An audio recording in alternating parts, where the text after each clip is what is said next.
And now a story about family and fame, rap music, and crack cocaine. You can find plenty of critics who say rap is a scourge that only glamorizes the worst elements of urban society. And you can find plenty of defenders who say it is simply an art form, recognizing real life in the street. The way Scorsese tells gangster stories on film, rappers tell their version over beats. But it is rare to find these two points of view in men born of the same blood. Once there were two brothers, Gene and Terrence, and they were similar in every way. The pressure was it was about having things. It was about greed. It was about drugs. It was about having money. Both had a skill for selling rock cocaine. I come home like $700. At 15. At 15. I was just assuming you keep the coke moving, but I got one question. What y'all been doing? And both had a skill for rapping about selling rock cocaine. And that combination made them millionaires. When did you know you had made it? Man, the MTV Awards. MTV VMAs. Ladies and gentlemen, Clipse. What you wanna do? I'm in front of you. We were featured on a song with Justin Timberlake called Like I Love You. I was like, wait a minute, I'm on the MTV Awards, like people are calling me behind this. Yeah, that was huge. That must have been a high that night, huh? Man, coming off. Can you listen? I think about it too much, I might get high. I might get high right now. There are a lot of highs in this business. And one thing I come to find out is that you're always searching for that next high.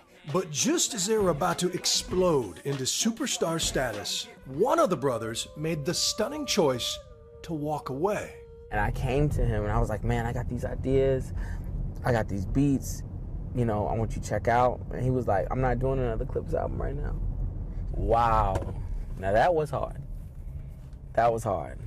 That's the house we grew up in right here. Oh, this one here? Yeah. It all began in this middle-class neighborhood in Virginia Beach, where they had a good childhood. Loving mom and dad, nice pool out back. But a couple neighborhoods over, friends were proving there was real money to be made. I mean, to see guys in high school with crazy cars and candy paint, and it was just astonishing to me. I was like, there's no way I'm gonna know everybody and they're getting money and I'm not gonna get that. And when did you understand how they were getting that money? Oh, instantly. How did it work? What was the business? What was your job? This was all rock cocaine, right? It's all crack. Hold on, I'm not comfortable with all of that. No? Yeah, I'm not. Why not? You talk about it. Yeah, it's part of your testimony. You know, right? you're absolutely right. Hold on, give me a second, cause I'm getting flustered. Okay, right that's now, cool. Right now. I mean, why dance around it? You're right, but this is CNN. You know. But people got to appreciate the journey. I mean, it's. I don't think you're going to get in trouble for talking about youthful indiscretions. That's right. Come on, let's go. Okay. Let's go. Let's go. Let's go. Bill Ware. That's what's up. I mean, you know, speak the truth. What was it? What were you doing? You got. Well, you know, just like you know, any young kid growing up, in especially in the hood, you know, just wanting to have money.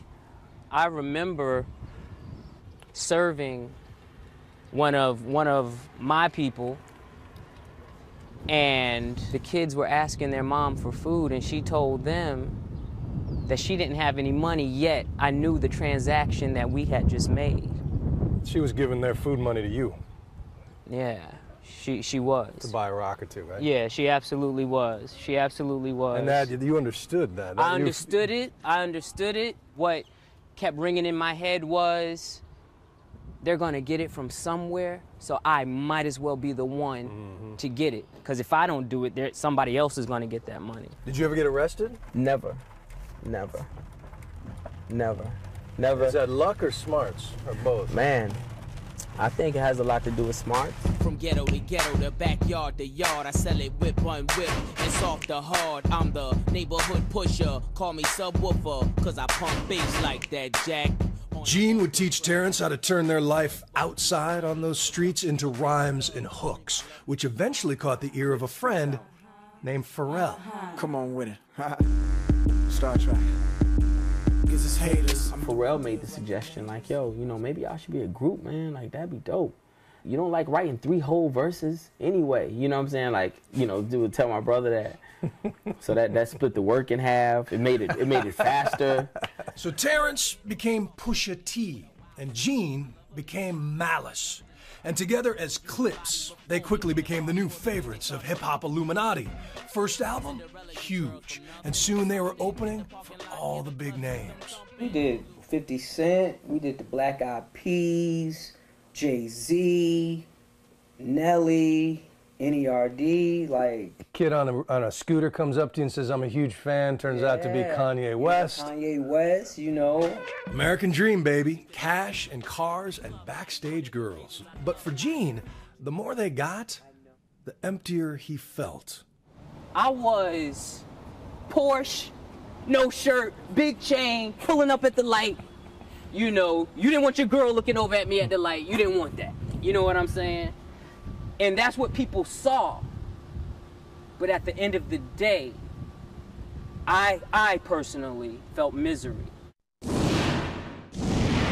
And when we come back, I'll tell you why Malice felt so miserable, the drastic steps he did to fix it, and how that choice changed their fortunes for better and worse.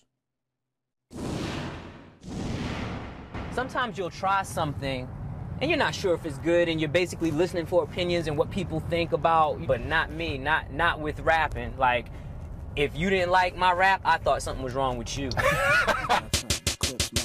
As they moved from pushing crack to selling rap, the Thornton brothers were never short on self-confidence. And as Clipse became hip-hop's first big sibling act, the money and the girls, the whole lifestyle, should have been the delicious spoils of their talent. But for the older brother Gene, better known as Malice, it just made him miserable. It was more than just feeling dirty about it. You don't just feel dirty for no reason. Because if it was good, then I wouldn't feel dirty about it, you know? See, through their rise, Gene was married to his high school sweetheart, and caving to the temptations of the road filled him with guilt and fear that this lifestyle could kill him. So in a moment of despair, he turned to his Bible and rekindled a long-dormant faith. Some people call it a come to Jesus moment, but this is real transformation.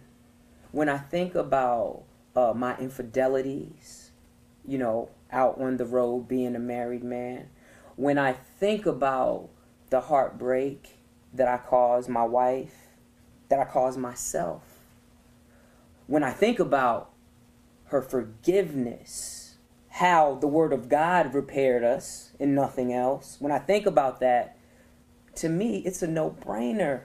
I can't return to that lifestyle in that kind of way. I don't have a choice. But for Clipse, that choice could not have come at a worse time. The 10th anniversary of their first album was coming up. Fans were clamoring for a tour. But Malice told his little brother he couldn't rap about cocaine anymore, couldn't spit curse words anymore. I want to say somewhere from 25 to 30 shows that people just who wanted us to do it come to the city and perform the whole album in its entirety. And he wasn't interested at all. So that's when I knew it was real. He picked Jesus over you. Yes, he did. Yes, he did.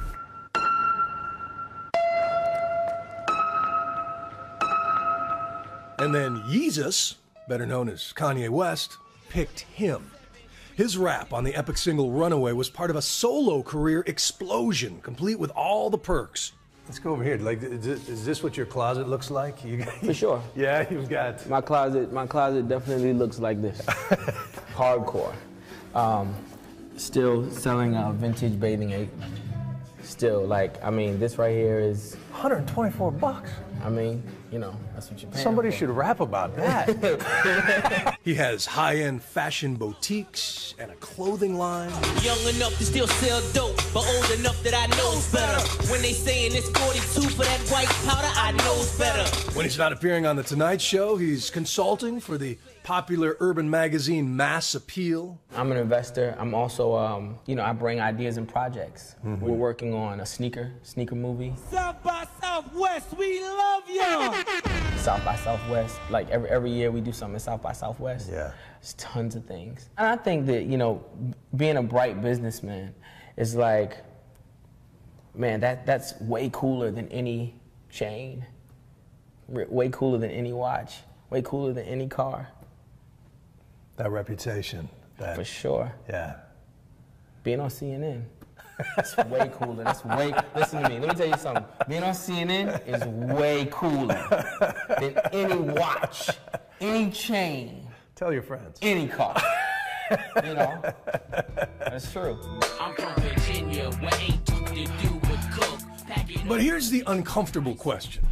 Could Pusha T have all this without glamorizing the most destructive parts of urban America? Would he still be a hero if his name wasn't Pusha? But you know there's kids growing up in this neighborhood who see you as the American dream. Yeah. And part of your rise up that ladder was dealing coke for however long until you get that record contract, right? Right. But is that healthy? I mean, is that sustainable for generation after generation? I personally, like, man, I came up on the same music. You know what I'm saying? I came up on the same music, and I can say to this day, music has never made me do anything. Music itself has never made me do anything. I guess my point is, if you hadn't dealt coke, Yeah. you probably wouldn't have this car. You wouldn't have your clothing line, right? That's part of the whole mystique. Nah, No? if I wasn't a great rapper, I wouldn't have this car, and I wouldn't have this clothing line. Okay. I'm a great rapper first. Excuse me if my wealth got me full of myself. Cocky, something that I just can't help. But when his brother looks back on their music and revisits a spot they used to push crack, he has a much different take. I feel like hip hop personally is the only genre that eats its babies. Now, you can take a white kid or the white generation, they're enjoying hip hop, eating it up and paying for it and loving it. But they're not killing each other. He changed his stage name from Malice to No Malice, and now raps about redemption. My older brother was my hero till he started dope. Wish I could have stopped his very first line of coke. Even he's not sure what to call this. Is it Christian rap? Is it gospel?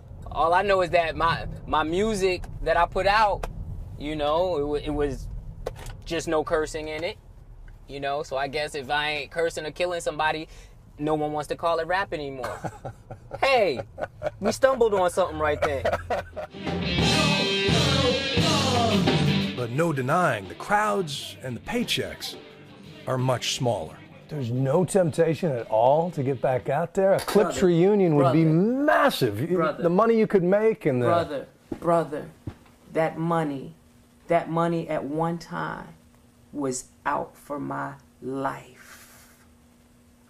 They can't invent a dollar amount to get me out there to tell, look at what's at stake. I can't tell anybody anything about selling drugs anymore. I can't even make it look cool anymore. There are people that are dying. Look at what's going on in Chicago. And like I said earlier, your race can enjoy it and laugh and joke and enjoy it and then get back to business. I have a message and I have to share it. Then after that, you do what you want with it. You know, you do what you want with it. But I've got enough blood on my hands. Enough. What an amazing story. But do you have a hunch, maybe deep down, that the Clipse will get back together in some form someday? What would have to happen for that to happen? I don't have a hunch, but I hope and pray that happens. I hope and pray that happens in one way or another. Pusha T and No Malice are still close, respect each other, but neither has tried to convert the other to his own point of view. I want to thank them both for all that access and honesty, and I'd love to hear what you think of this piece, and whether you have any other stories I should tell just like it. I'm on Twitter, @BillWeirCNN.